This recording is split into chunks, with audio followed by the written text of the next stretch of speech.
Hello and welcome to Warhammer Wednesday. This Wednesday I thought I'd mix it up a little bit. We've had a lot of Death Guard, Xenos videos on the channel over the past couple of months, so I thought I'd release it today. There is a fair bit of favouritism on my behalf. I typically pick one of my favourite models as a specific Warhammer Wednesday video. I think last week was the Dharmakiram review. Anyway, back to this. This Redemptor Dreadnought will cost you £25, so that is going to save you £15. It's really up to you. If you are okay having that Onslaught Gatling cannon and you don't have a need for the macro plasma annihilator or whatever it's called, and you don't have the need for the little missiles, and you're not really that fussed about the weapons on the front moving or the front armor sections opening, then this is probably for you. Personally, I would always rather spend the extra £15 to get that increased articulation. You're not getting any more detail per se, but you're getting more posability, more articulation,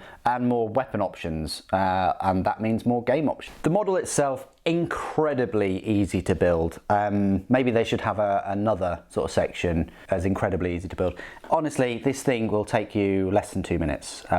You can just cut it out of the sprue and fit it together. Obviously I've glued mine, but I've left some parts movable.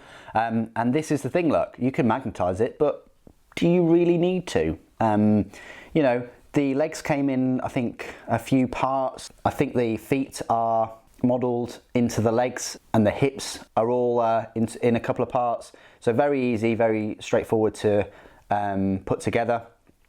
Obviously it slots into the holes on the base. You probably will need a drill for those, or you can just cut the plugs off and glue it on. And then this is the body part. So as you can see, it just slots on there quite firmly actually. You can move it about. There's a bit of freedom of movement there, so that gives you a bit of posability. The arms, they move too, just up and down though, not side to side or anything fancy. The front weapons, they don't move at all, neither does this aforementioned sort of armour section plate, but that's about it. You know, £25, cheap and cheerful, gets you started. You can put a Primaris on the battlefield very quickly. As I say, about 2 minutes. The detail, it's on par with the multi-part kit. Obviously you don't get the plasma annihilator weapon and you don't get the little purity seals and stuff. But yeah, very decent kit. I was really impressed with it when I first saw it sort of in person. Great what they've done to have it in so little parts. I just really hope they continue in this line and make more of their multi-part kits more accessible for people that, you know, don't want to spend as much. They don't have the need for all the different weapon options, but also for people that do have issues, serious issues with motor skills, with really fiddly parts, and for those people that don't have the time or patience as well. You know, I think it's great that Games Workshop have basically released the same kit almost to cater for people that it wasn't accessible to before. I think it's a fantastic line that they're going down. Way back when I started the hobby, although building wasn't that much of an issue for me, except for the plastic and metal combination models, they were an absolute pain for me as a child to sort of put together. But the actual full plastic kits never seemed to be an issue for me. It's always been the painting, and it still is in a way, always the painting, you know, where I sort of fall down on. But it's nice for those people that have had issues in the past of building the plastic kits to have this more accessible than ever before, because it is a fantastic model and I don't think anybody should really miss out on it. Anyway, I'm waffling far too much. Let's have a look at some size comparisons, because there are no spare parts. This is what you see is what you get. Let's compare it with some Primaris models first of all. So we've got some aggressors. These are the easy to build aggressors. As you can see, it really does stand very much taller than one of these, probably double the height, maybe a bit more than the aggressors. Primaris Space Marine is, yeah, sort of the same size as the aggressor. So it works really well as like a kind of a bigger dreadnought, but for the Primaris intercessors. I've got a normal Space Marine here, just goes to show you just how much bigger these dreadnoughts have kind of gotten over the years. I'll probably say it comes just past the knee for the Redemptor. And then we've got a standard Space Marine Dreadnought, which is, I'd say, half the height. Yeah, as you can see, look, it really does look pretty small next to you know, the original kind of Dreadnought. So yeah, towers above it. However, let's go further on in the scale and look at a few other Dreadnoughts. This isn't a full Dreadnought comparison video. I will be doing one of those once I get a WH40K Dreadnought at some point. I'd really like to do that video. But here we have a Contemptor. It is bigger than the Contemptor. This is Custodes will be the theme for February, by the way, if you hadn't already guessed. So it's bigger than a Contemptor Dreadnought. The other resin Contemptors are similar size to this Custodian Guard one, so that's a good size comparison. But it's not as big as the largest Dreadnought that Forge World do, which is the Custodes Telemon Dreadnought. It's a heavy Dreadnought. Maybe this is probably a better sort of comparison here. So yeah, it's not quite as big as the heavy Dreadnought, but it's definitely you know, almost as large. But yeah, this is the difference. I think the Telemon is about, I want to say, yeah, this Telemon Dreadnought is £72. So here we go. Here's the difference here of £47 difference. But obviously you're getting, you know, far better detail and stuff. So yeah, that's the size comparison between the sort of largest Space Marine Dreadnought and the largest Custodian Guard Dreadnought at the moment anyway. Just a couple more comparisons as well. If you're wondering how big it was next to the Repulsor, well, yeah, it's sort of, I mean, on the base, the Repulsor is going to be bigger. It is a tank after all. I think the Repulsor is, what, £50 or so? So it's a fair bit of money. But yeah, it would work quite well next to a couple of Repulsors. Next to a Rhino, because that's always a popular kind of size comparison. Yeah, you could just imagine it smashing down into a Rhino and picking people out or whatever, but there you go. It's I think it's a similar price point as well. Now I think Rhinos are almost £25. And finally, in this part of the video, I will be comparing it to the multi-part kit. So here is the multi-part kit. I wanted to show you the options. Now I've glued mine in place, the hips. I haven't glued the arms. It's worth noting that you can't move these arms sort of outwards from the shoulders, if that makes sense. They're only sort of up and down. Whereas this one, you could move the gun sort of up and down, and you can move the shoulders out. I don't know whether it's any good for that. It doesn't sort of work. It might be best just to sort of glue them in place. But the fist, at least, you can sort of rotate that as much as you sort of want. But again, it's going to be tricky to sort of keep it in place anyway. So another feature for articulation, but it might not work well in practice to sort of keep it in a pose. However, the other great thing with the multi-part kit is you can move these missed frag launchers or bolt guns, whatever you want to put them as, and you can also open up this this armor section.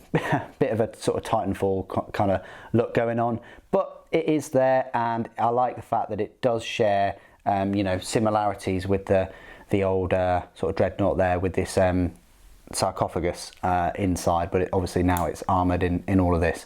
As you can see, there's that little missile launcher there, great for anti-air.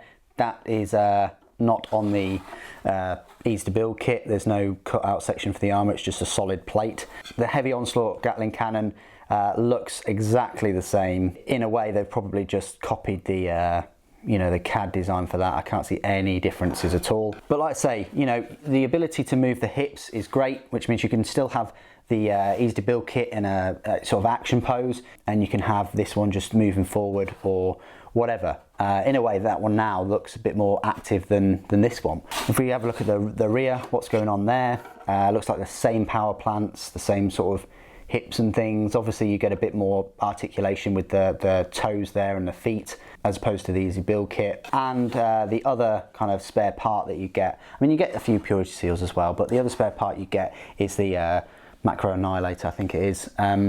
So my one, I can just take this off, it's magnetized, and then I can just slot the plasma weapon in there if I want to.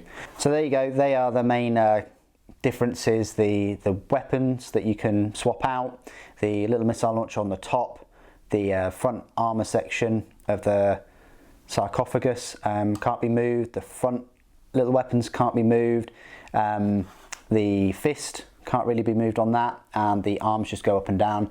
but you are getting hips that can move, and they're quite solid. It's not going to fall over or anything. There are pros and cons for both of them. If I had £40 and I had to decide between either of them and I hadn't bought one yet, I'd definitely go for the more expensive one. You know, that extra £15, although it's going to be more difficult to put together and more time consuming. I mean, it's probably take you an hour or a couple of hours, which is obviously a lot more time than the easy to build kit. You are getting so much more, not in terms of detail, but just in terms of customization and weapon loadouts and weapon options and movement as well. There's nothing stopping you from magnetising the hip as well if you wanted to keep that sort of hip movement, whereas I've just glued mine together.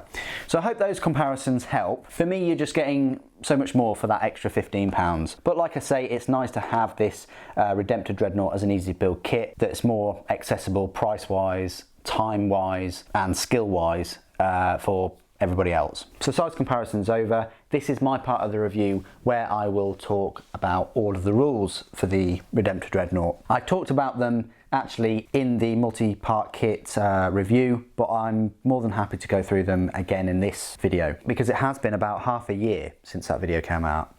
So as with the Aggressor set, you don't get the points cost, you get the power points cost, which is a 10, same as in the Codex. It's an elite choice, which is great. I always did wonder about this model being so big, whether it would be a heavy support choice, but no, it's an elite choice. The points cost in the Codex is 140 points. Then you got to pay for the heavy onslaught Gatling cannon, which is 36, so that's 176 points. The Fragstorm grenade launcher is 4 points, that's 180, but you get the Redemptor Fist for free, but then you have to pay for the heavy flamer, which is 17. So for 197 points, so it's pretty much almost 200 points for this Redemptor Dreadnought. That's what it would cost you in sort of competitive play and things. Okay, so unfortunately it does suffer characteristic modifiers dependent on the damage that it takes. So with its remaining wounds at between 7 and 13, its movement speed is 8 inches, ballistic skill 3+, and weapon skill 3+. When it drops down to 46 wounds, you've got a movement speed of 6 inches, ballistic skill 4+, and weapon skill 4+. And then remaining wounds 1 to 3, you've got a movement speed of 4 inches, ballistic skill 5+, and weapon skill of 5+. Sucks that happens, but there you go. Its base strength is 7, toughness 7, 13 wounds, 4 attacks, leadership 8, and a save of 3+. Brilliant. This one has a heavy onslaught Gatling cannon, a heavy flamer, 2 Fragstorm grenade launchers, and a Redemptor Fist. The Fragstorm grenade launcher, which is on the front there, range 18 inches, assault d6, strength 4, damage 1. So it's got 2 of those. So you've got, you know, possible 12 shots out of those at 18 inches. Nice little sort of anti-personnel deterrent. The heavy flamer, which is on its fist, instead of like the little onslaught Gatling cannon, which is on mine just here. That is your standard heavy flamer profile. Of a range of 8 inches, heavy d6, strength 5, AP -1, damage 1, and it automatically hits its target. So another little nice anti-personnel kind of weapon. The heavy onslaught Gatling cannon, it's a nice range of 30 inches, would have been great if it's 36, but it's a heavy 12 shot, strength 5, AP -1, and damage 1. And then the Redemptor Fist, it's a melee weapon, strength is ×2, so strength of 14 there, AP -3, which is great, and a damage of d6. Not 6, but damage of d6. The only ability it has is explodes, so if it's reduced to 0 wounds, you roll a d6 before removing the model from the battlefield, and on a 6 it explodes, and each unit within 6 inches suffers d6 mortal wounds. So that's the only sort of ability it gets. It's quite decent. Obviously this one, the one that you get in the easy to build kit, is mainly anti-personnel. Yes, it is gonna do pretty well against a vehicle in close combat with those 4 attacks. It's very survivable with the toughness 7. Would have been nice if it was toughness 8, obviously, because in a way we're looking at it and this is only 2 better toughness than the Aggressor. So quite survivable, got a fair few wounds. It's quite fast, movement 8 inches, that's quite speedy. It doesn't have an unrunnable save, and that's where it sort of lets itself down compared to, like, you know, the Leviathan Dreadnoughts and things. But it's got a great damage output, you know, base with its heavy flamer, its frag launchers, the onslaught cannon. You know, it's got a good damage output and it's quite survivable. It's just missing that sort of 5+ invulnerable save and things. If you're going for the easy to build kit instead of the multi-part kit, Well, the multi-part kit, you've got the option there of having that Icarus rocket pod, which is a heavy D3, range 24 inch, but it's a strength 7 weapon where you add 1 to all the hit rolls against flying targets. So that's a nice anti-air weapon that could definitely do a fair bit of damage.